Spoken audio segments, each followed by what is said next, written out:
अस्सलामुअलैकुम दोस्तों, golden lines पर आपको मैं खुश आमदीद कहता हूँ। दोस्तों, आप सबको तो पता ही होगा कि ज़िमनी इलेक्शन पंजाब भर में 17 तारीख को होने वाले हैं।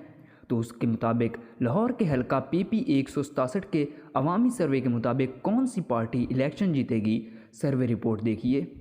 चलो देखते हैं ज़िमनी इलेक्शन PP 167 हलका लाहौर में अवामी राय क्या है। यहाँ पर लोगों की राय PTI के साथ 43% तक है, जबकि मुस्लिम लीग नून के सपोर्टर 36% तक हैं। इनमें नाराज़ लोगों की तादाद काफ़ी ज़्यादा है, जो कि है 17%। ये तादाद काफ़ी ज़्यादा है, जबकि इन 17% में से ज़्यादातर लोग PTI या फिर मुस्लिम लीग नून को भी ज्वाइन कर सकते हैं, इसमें कुछ कहा नहीं जा सकता। जबकि यहाँ पर TLP के सपोर्टर 4% तक दिखाई दे रहे हैं।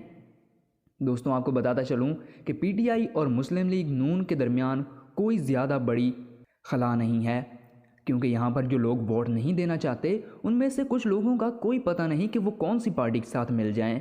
तो दोस्तों, आप किसको वोट देंगे कमेंट सेक्शन में ज़रूर बताइएगा। अब मैं मिलूँगा आपसे नेक्स्ट ऐसी ही इंटरेस्टिंग वीडियो में। तब तक मुझे दें इजाज़त और गोल्डन लाइंस को सब्सक्राइब ज़रूर करें। अल्लाह हाफिज़।